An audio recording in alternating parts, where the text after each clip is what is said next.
Hey everyone, today we're tackling a question most people won't touch. How Roman legionaries turned guard duty into a silent civil war. Forget the sanitized version. The truth is stranger and more revealing. Imagine yourself standing at the edge of Rome's imperial palace in the early 2nd century. The night is thick with tension as you observe two groups of armed men eyeing each other suspiciously across the courtyard. To your left, members of the Praetorian Guard, clad in ornate armor that catches the torchlight, their red cloaks signifying their elite status as the emperor's personal bodyguards. To your right, the more modestly equipped Vigiles, Rome's firefighters and night watchmen, clutching their buckets and axes while casting wary glances at their more prestigious counterparts. What you're witnessing isn't just routine guard duty. It's a silent power struggle that would ultimately help shape the fate of the most powerful empire in the ancient world. The Roman security apparatus was split into three main forces, each with its own command structure, recruitment standards, and increasingly, its own agenda.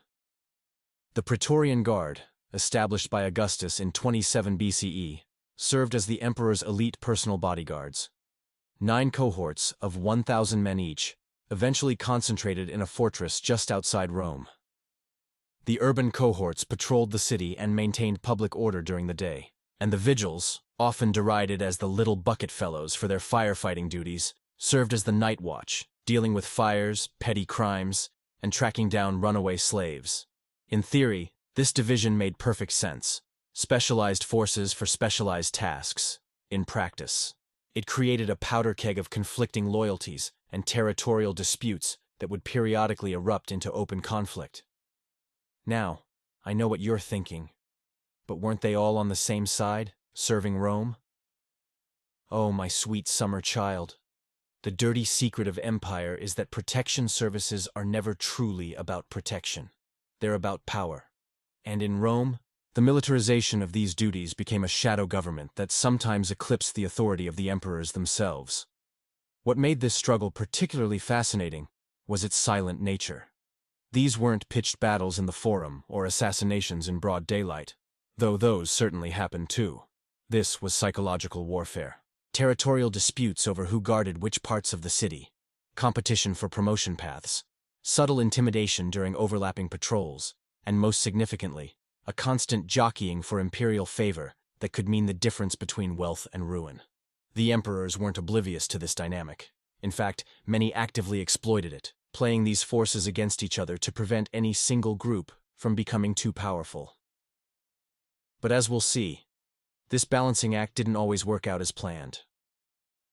By the 3rd century, the Praetorian Guard had become so powerful that they were auctioning off the imperial throne to the highest bidder. So let's dive into this fascinating but rarely discussed aspect of Roman history, the shadow war of guard duty that reveals more about power, loyalty, and empire than any battlefield victory. In Roman society, status was everything. Where you sat at dinner, which gate you entered the city through, even the width of the purple stripe on your toga. Every detail signaled your place in the social hierarchy. And nowhere was this obsession with rank more evident than among the men tasked with guarding Rome. Oh, please, I hear you scoff. How much status competition could there really be between security guards?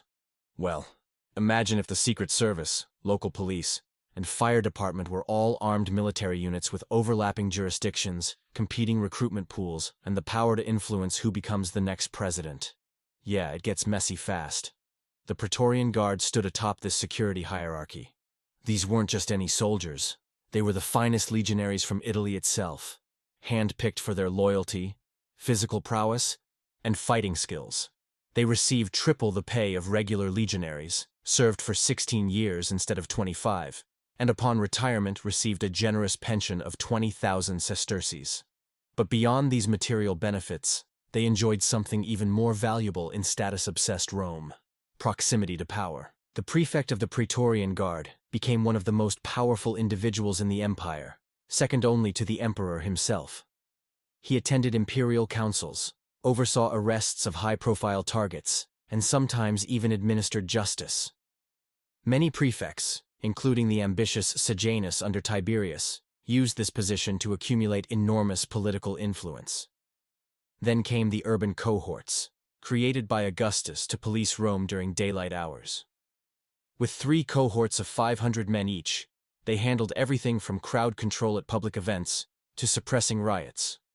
While not as prestigious as the Praetorians, they still ranked above regular legionaries in pay and status. At the bottom of this security hierarchy stood the Vigiles. Originally created as a firefighting force, these 7 cohorts of 1,000 men each patrolled the streets at night, watching for fires and dealing with petty criminals. Initially composed of freedmen, former slaves, the Vigiles were looked down upon by the other security forces. But here's where it gets interesting. Despite their lower status, the Vigiles had something the others didn't: access. Their nightly patrols brought them into every neighborhood, every back alley, and yes, through the servants' entrances of even the most elite households. They heard gossip, witnessed clandestine meetings, and accumulated intelligence that would make any modern spy agency drool. The tension between these forces wasn't just about pride or pay, though those certainly factored in. It was about the fundamental currency of Roman politics: information. Who knew what the senators were plotting? Who could identify which wealthy merchant was smuggling contraband? Who overheard which general's drunken criticisms of the emperor? This intelligence could be leveraged for advancement, extortion, or political gain. And so began a silent war fought through patrol route disputes, jurisdictional challenges, and the strategic sharing or withholding of critical intelligence.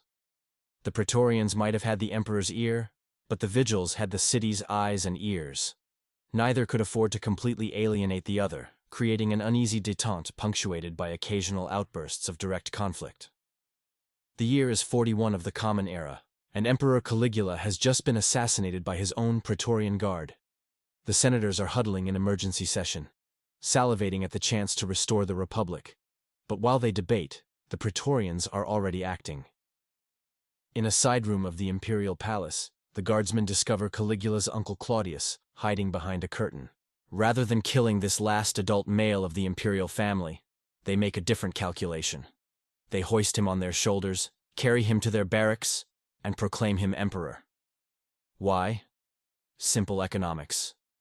The return of the Republic would mean the dissolution of the Praetorian Guard and the loss of their privileged position. A weak, frightened emperor who owed them his throne. That was a much better business proposition. Claudius, no fool despite his physical disabilities, understood the transaction perfectly. He immediately promised each Praetorian a donative of 15,000 sesterces, about 5 years' salary for the average Roman, and became the first emperor to put the Praetorian Guard's symbol on Roman coinage. The message was unmistakable. These men made me emperor, and they are now the power behind the throne. This episode illustrates perfectly how guard duty in Rome had evolved from a protective function into a political entity with its own agenda. The Praetorians weren't just enforcing imperial will, they were shaping it, and the other security forces took notice. The urban cohorts, who reported to the urban prefect rather than the Praetorian prefect, found themselves in an increasingly awkward position. Officially tasked with keeping order in Rome, they now had to navigate around the political machinations of the Praetorians, who could override their authority with a word from the emperor. Tensions between these forces simmered, occasionally boiling over into direct confrontations over jurisdiction, or in competing to suppress riots. Meanwhile, the Vigiles, traditionally the lowest status security force, began a slow but remarkable ascension. The Praefectus Vigilum, once a relatively minor post, gained judicial powers to try cases of arson and burglary. By the 2nd century, this position had become an important stepping stone for equestrians climbing the imperial administrative ladder. Serving as a centurion in the Vigiles became a path to promotion into the urban cohorts and eventually the Praetorian Guard itself. This career path created an interesting dynamic.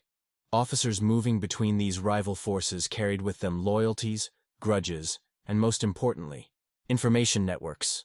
A former Vigiles officer promoted to the urban cohorts might maintain connections with his old unit, creating back-channel communications that bypass the official chain of command.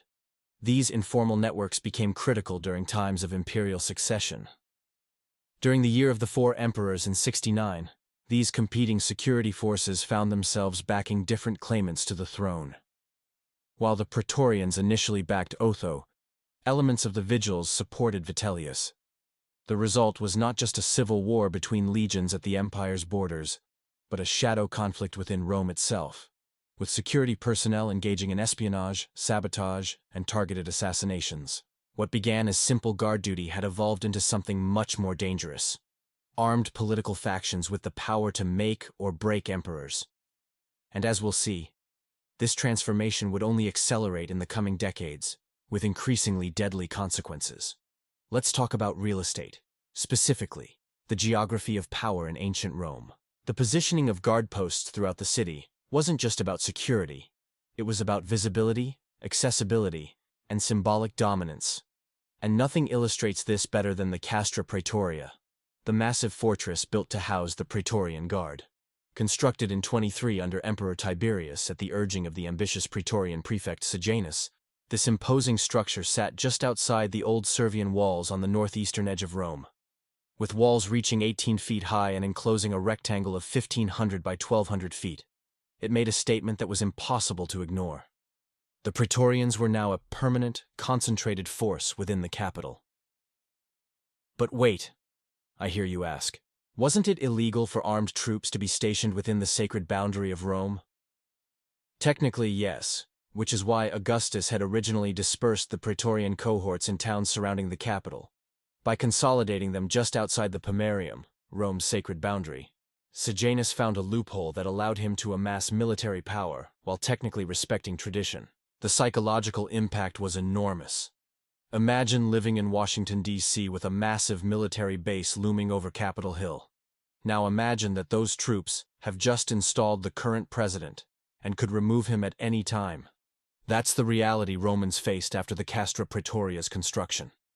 In response, the other security forces adapted their own geography of power. The urban cohorts maintained stations throughout the 14 districts of Rome, concentrating on high-traffic areas like the Forum and major entertainment venues. Their visibility during daylight hours served as a counterbalance to the Praetorians' more distant but imposing presence. The Vigiles, meanwhile, established their own network of outposts called excubatoria, smaller stations distributed strategically throughout the city, with one cohort responsible for 2 of Rome's 14 administrative regions. These stations became neighborhood hubs of information and influence, places where local residents might report not just fires but also suspicious activities, political meetings, and other intelligence. This created 3 overlapping security grids across Rome: the Praetorians' centralized fortress power, the urban cohorts' public-facing day presence, and the Vigiles' distributed neighborhood network. Each had advantages and vulnerabilities, and each fostered different relationships with Rome's population. The Praetorians, for instance, were both feared and resented by many Romans. Their fortress symbolized military authority over civilian life, and their occasional shows of force, particularly when escorting the emperor to the Senate or Games, emphasized their status as the ultimate arbiters of power. Yet this distance from ordinary citizens also meant they lacked the human intelligence network necessary to anticipate political shifts. The urban cohorts, with their visible presence in Rome's public spaces, became the face of daily law enforcement. Citizens interacted with them regularly at markets, theaters, and temples. This visibility made them effective at maintaining order, but also exposed them to public criticism and pressure. When food shortages led to riots, it was the urban cohorts who faced the angry mobs first. The Vigiles, despite their lower status, often developed the closest relationships with Rome's neighborhoods. Their nightly patrols brought them into regular contact with everyone from shopkeepers to prostitutes, creating an intelligence network unmatched by the other forces. Their firefighting role also cast them as protectors rather than enforcers, generally earning them more goodwill than their counterparts. These geographic and social dynamics created natural friction points. When jurisdictions overlapped, as they inevitably did during major public events or emergencies, conflicts erupted over who had authority. These weren't just bureaucratic squabbles, they were armed confrontations between rival forces, each backed by different power centers within the imperial administration. The career path of Naevius Sutorius Macro offers perhaps the perfect case study in how guard duty became a vector for political ambition. Beginning his career in the Vigiles, Macro climbed through the ranks to become a centurion in the urban cohorts, then ascended to the highest prize, prefect of the Praetorian Guard under Emperor Tiberius. But Macro wasn't content with merely commanding the emperor's bodyguards. He became the architect of a palace coup that would reshape Roman history. When Tiberius's trusted Praetorian prefect Sejanus accumulated too much power and began plotting to seize the throne himself, it was Macro who orchestrated his downfall. In a masterclass of political maneuvering, Macro arranged for an imperial letter to be read to the Senate while he waited outside with troops. The letter began by praising Sejanus, lulling him into complacency, before suddenly shifting to accusations of treason. As senators realized which way the wind was blowing, Macro's men moved in and arrested Sejanus, who was executed that same day. The reward for this loyalty: Macro replaced Sejanus as Praetorian prefect and became Tiberius's right-hand man. But true to form, he was already plotting his next move, secretly supporting Caligula as the next emperor while Tiberius was still alive. When Tiberius finally died, with some suggesting Macro helped hasten the process by smothering the old emperor with a pillow, Macro ensured Caligula's smooth succession. This pattern, security officials rising through the ranks of different forces, leveraging their position to influence imperial succession, only to eventually overreach and fall, became increasingly common as the empire progressed. The key insight here is that guard duty wasn't just a job. It was a political apprenticeship where ambitious men learned the mechanisms of power from the inside out. By the mid-2nd century, the rivalry between the security forces had become institutionalized. A clear hierarchy existed, with service in the Vigiles seen as a stepping stone to the urban cohorts, which in turn led to the prestigious Praetorian Guard. This created a pipeline of personnel moving between theoretically rival organizations, carrying with them divided loyalties and valuable insider knowledge. Officers who had served in the Vigiles knew the city's neighborhoods intimately and maintained connections with informants throughout Rome's underbelly. When promoted to the urban cohorts, they brought this network with them, enhancing their new unit's effectiveness, but also creating backchannels that bypassed the official command structure. Upon reaching the Praetorian Guard, these same officers had accumulated a dangerous amount of knowledge about both Rome's elite politics and its street-level dynamics. This cross-pollination meant that any attempt by an emperor to play these forces against each other became increasingly difficult. The traditional firewall between different security units had been compromised by these career trajectories, creating a more unified, and therefore more dangerous, security apparatus. The competition between units didn't disappear, but it transformed. Rather than institutional rivalry, it became personal rivalry. Ambitious officers within each force competing to demonstrate their value to potential patrons. This created a perverse incentive structure, where manufacturing or exaggerating threats could advance one's career faster than maintaining actual security. Informants were recruited, paid, and sometimes invented. Conspiracies were discovered, foiled, and occasionally fabricated. The emperor was presented with a continuous stream of security concerns, requiring expanded powers and resources for whichever force had his ear at the moment. This dynamic reached its apex during the reign of Commodus, when Praetorian prefect Perennis effectively ruled the empire, while the emperor busied himself with gladiatorial games. The consequences were predictable. As these security forces became more concerned with political advancement than actual protection, the emperor paradoxically became less secure. Between 96 and 193, the Roman Empire enjoyed a period of relative stability under the 5 good emperors and their immediate successors. But the system was showing cracks, and those cracks would soon split wide open. Picture this. The Praetorian Barracks, 193 of the Common Era. Emperor Pertinax, who has ruled for only 87 days, arrives to quell a supposed mutiny. Instead of finding disciplined troops ready to be pacified, he encounters a mob of guardsmen who cut him down without negotiation. The Praetorians have just assassinated their second emperor in 12 years. But what happens next is truly extraordinary. The guardsmen return to their barracks, close the gates, and make an announcement that would be unthinkable in any other context. They are auctioning off the Roman Empire to the highest bidder. Yes, you read that correctly. The most powerful position in the known world, command of territories stretching from Britain to Egypt, from Spain to Mesopotamia, was put up for sale like a prize cow at a county fair. 2 bidders emerged: Didius Julianus, a wealthy senator, and Titus Flavius Sulpicianus, Pertinax's father-in-law. The auction was conducted with the bidders shouting their offers from below, while guardsmen relayed the amounts from the walls of the fortress. When Julianus offered 25,000 sesterces per guardsman, more than 8 years' salary, the deal was done. The Praetorians opened their gates, escorted him to their camp, and proclaimed him emperor. This moment represents the absolute nadir of the Roman security service's transformation from protectors to kingmakers. Guard duty had evolved from a security function into a naked protection racket. The message was unmistakable. The emperor's life was contingent on keeping the guardsmen happy, wealthy, and unchallenged. The reaction was swift and furious. The legions stationed in the provinces, long resentful of the Praetorians' privileges and political interference, revolted.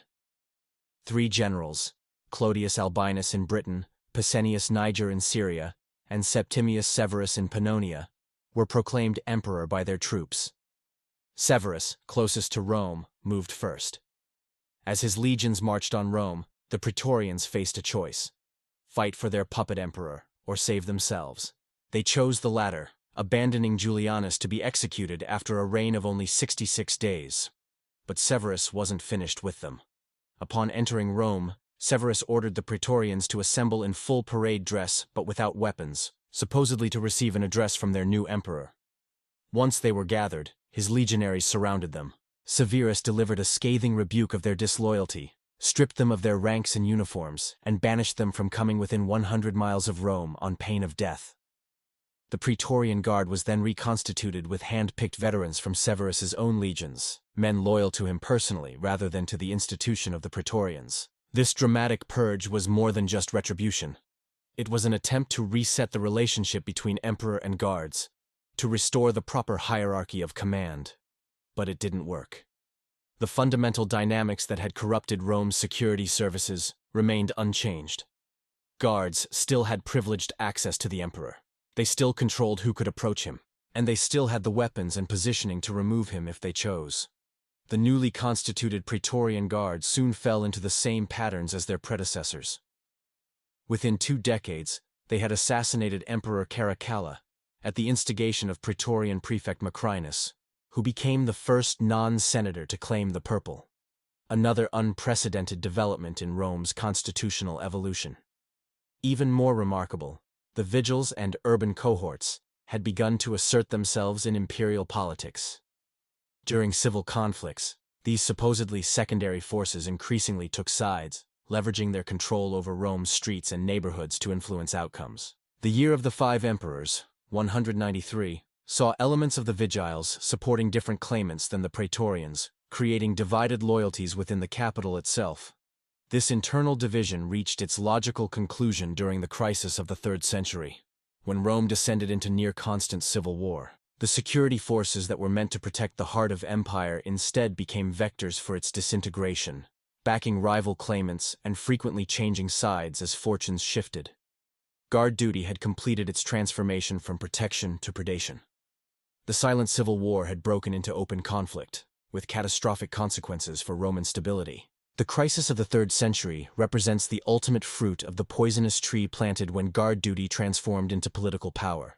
Between 235 and 284, Rome had at least 26 emperors recognized by the Senate, plus numerous usurpers who controlled parts of the empire without official recognition. That's an average reign of less than 2 years per emperor. Most died violently, many at the hands of the very guards meant to protect them. The Praetorian Guard, in particular, became notorious for its role in these imperial assassinations. But by this point, the other security forces had been thoroughly militarized as well, with the urban cohorts and even the Vigiles participating in Rome's internal power struggles. Consider this mind-boggling statistic. Of the 26 legitimate emperors during this period, only 1 is known to have died of natural causes. The security apparatus meant to protect the empire's leadership had become its most reliable executioner. But wait, you might be thinking, why didn't emperors just disband these treacherous guards? Many tried with limited success. The problem was structural. Emperors needed personal protection and internal security forces. Any new guard unit would eventually develop the same privileged access, the same insider knowledge, and ultimately, the same potential for betrayal. Some emperors attempted to counterbalance the Praetorians by elevating the status and power of the other security forces. Emperor Alexander Severus, for instance, expanded the judicial authority of the prefect of the Vigiles, giving the night watchman's commander greater political heft. This worked briefly, but ultimately just created another power center that could challenge imperial authority. Others tried bringing in outside forces as counterweights. The practice of maintaining a personal bodyguard of Germanic warriors, completely separate from the Roman security apparatus, became increasingly common. These foreign guards, with no connections to Rome's political factions, theoretically offered more reliable protection. But they introduced other problems, including cultural tensions and accusations that the emperor trusted barbarians more than Romans. By the reign of Diocletian in 284, the situation had become so untenable that radical reforms were necessary. Recognizing that the concentration of security forces in Rome had created a dangerous political dynamic, Diocletian effectively removed the emperor from the capital for much of his reign, governing instead from more defensible locations like Nicomedia in Asia Minor. He also restructured the empire's administration through his tetrarchy, rule by 4 emperors, each with their own court, guards, and power base. This diluted the influence of any single security unit and made coordinated action against all rulers simultaneously much more difficult. But the most consequential transformation came under Constantine in the early 4th century. After defeating his rival Maxentius at the Battle of the Milvian Bridge in 312, Constantine took decisive action against the Praetorian Guard, which had backed his opponent. He disbanded the unit entirely and demolished their barracks, the Castra Praetoria. The stones from this once imposing fortress were repurposed for Constantine's arch, a symbolic dismantling of the Guard's power. In place of the traditional Roman security units, Constantine established a new imperial guard called the Scholae Palatinae, recruited heavily from Germanic tribes and structured to minimize their political influence. He also fundamentally changed how the emperor was protected by becoming the first ruler to fully embrace Christianity, placing his security ultimately in divine, rather than human hands. These reforms effectively ended the silent civil war that had raged within Rome's security apparatus for 3 centuries. But they came at a significant cost. The emperor was now physically and psychologically disconnected from Rome itself. Constantine would establish a new capital at Constantinople, and subsequent emperors would rarely set foot in the original imperial city. The irony is breathtaking. The security forces created to protect Rome's heart had instead driven its leadership away. Guard duty, transformed into political power, had ultimately undermined the very center it was designed to secure. This pattern offers a timeless lesson about the relationship between security and power. When those tasked with protection gain political influence, they inevitably become players in the game rather than neutral referees. The guards become guarded against, and the cycle of suspicion corrupts the entire system. The legacy of Rome's militarized guard duty extends far beyond the ancient world. For centuries afterward, rulers studied this history as a cautionary tale, often with limited success in avoiding its pitfalls. The Byzantine Empire, Rome's eastern continuation, took Constantine's reforms even further. Their imperial guards were frequently mute eunuchs, literally incapable of procreation or political succession. The Varangian Guard, recruited from distant Norse and later English warriors, provided protection precisely because they stood outside Byzantine society's factional politics. Yet even these extreme measures weren't always successful. The Byzantine term palace revolution entered our vocabulary precisely because proximity to power remained a temptation too great to resist. Guardsmen continued to make and unmake emperors, though with somewhat less frequency than during Rome's crisis years. In medieval and early modern Europe, the problem of guard loyalty dominated royal security planning. The Swiss Guard, still protecting the Pope today, gained their reputation specifically because, as foreigners from a republic with no stake in European royal politics, they were considered more reliable than local troops. The Ottoman Empire developed perhaps the most elaborate solution with its Janissary Corps, Christian children taken from conquered territories, converted to Islam, and raised with absolute loyalty to the Sultan. For centuries, this system worked brilliantly. The Janissaries had no competing family loyalties and no political base beyond their service to the ruler. But even this extreme approach eventually succumbed to the fundamental dynamics we've observed in Rome.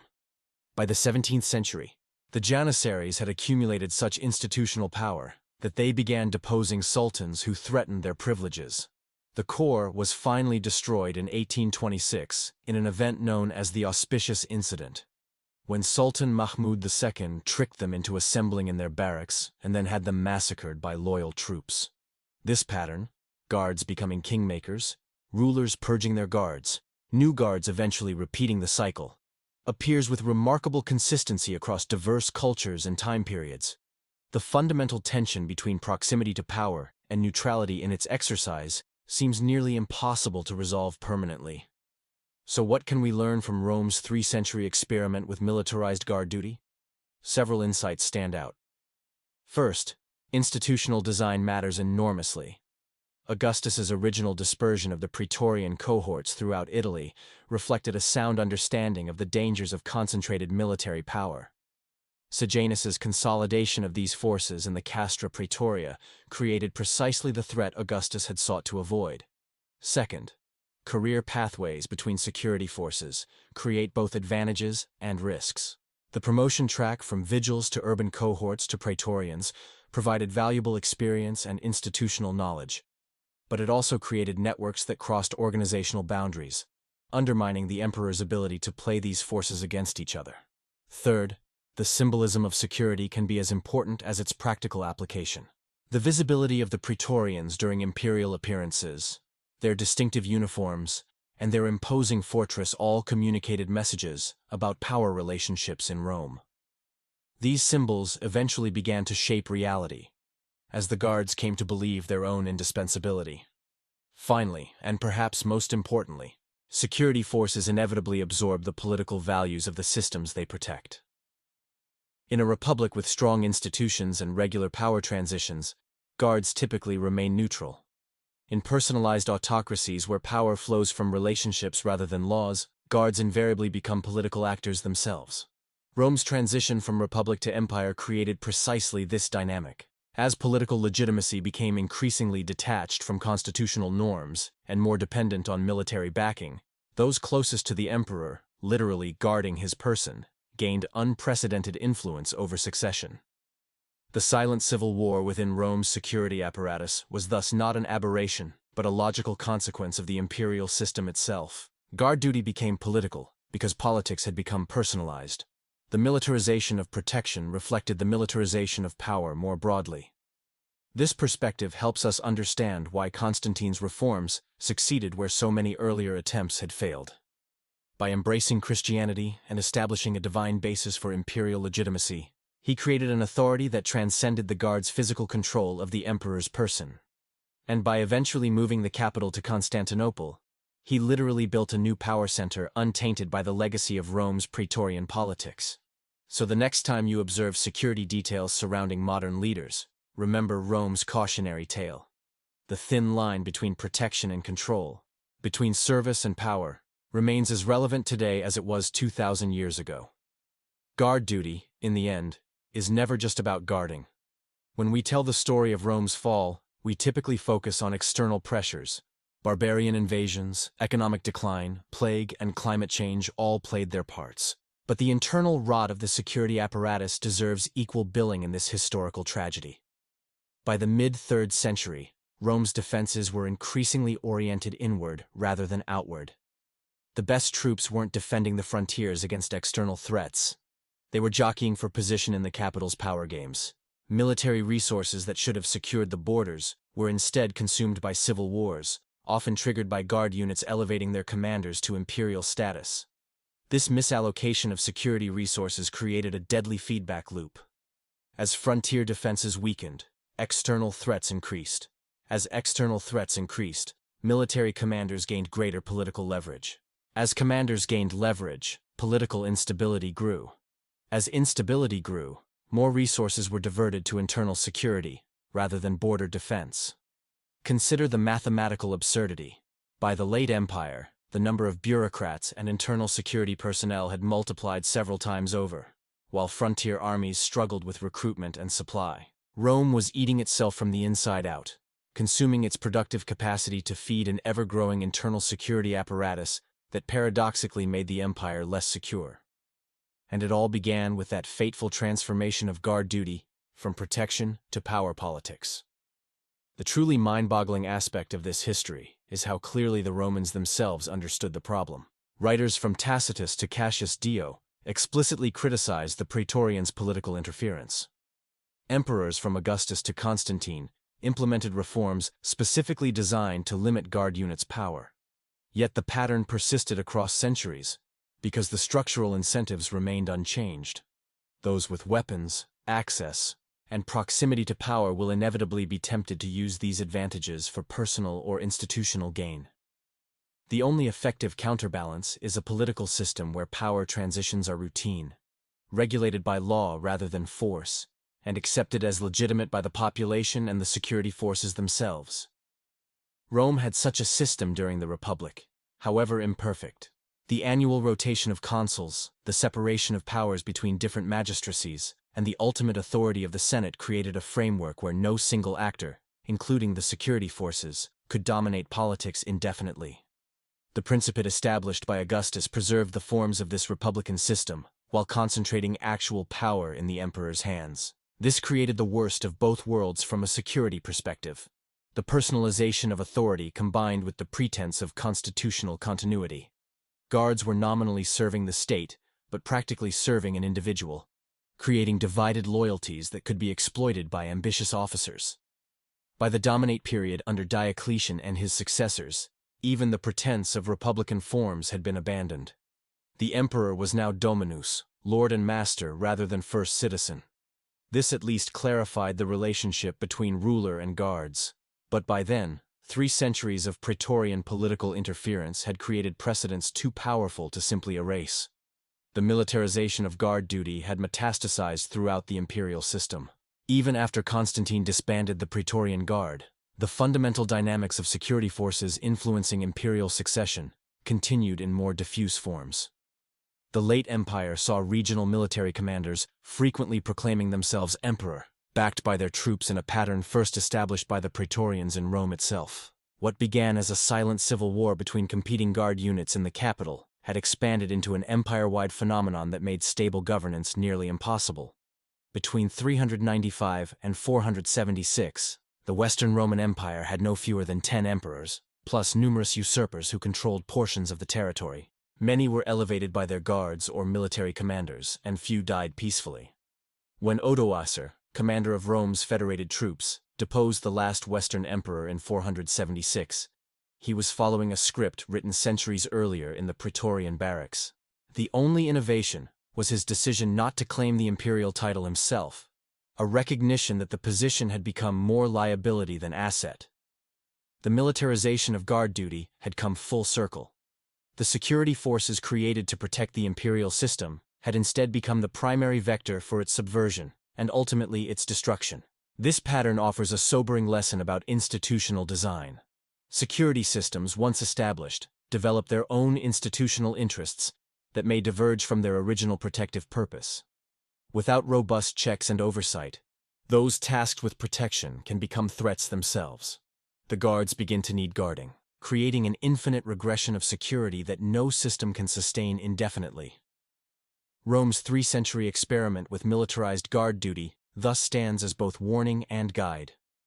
The silent civil war that raged within its security apparatus reminds us that protection without accountability inevitably transforms into power without legitimacy. And that transformation, once complete, can bring even the mightiest empires to their knees. So here we are, at the end of our journey through Rome's shadow security war. What began as Augustus's pragmatic solution to personal protection evolved into an institutional monster that consumed emperors, corrupted the political system, and contributed significantly to the empire's eventual collapse. The silent civil war between Rome's guard units offers a compelling lens through which to view power dynamics in any complex society. When those entrusted with protection gain political influence, the fundamental relationship between security and governance is transformed, rarely for the better. For the emperors caught in this system, the dilemma was excruciating. They needed guards they could trust, but the very act of trusting guards with their lives created dangerous dependencies. They needed to maintain control over security forces, but controlling armed men who stood beside you day and night proved nearly impossible. They needed to balance different security units against each other, but these units inevitably developed communication channels and common interests that transcended institutional boundaries. There was no easy solution to this security trap, which is why it persisted across so many different emperors with varying temperaments, priorities, and management styles.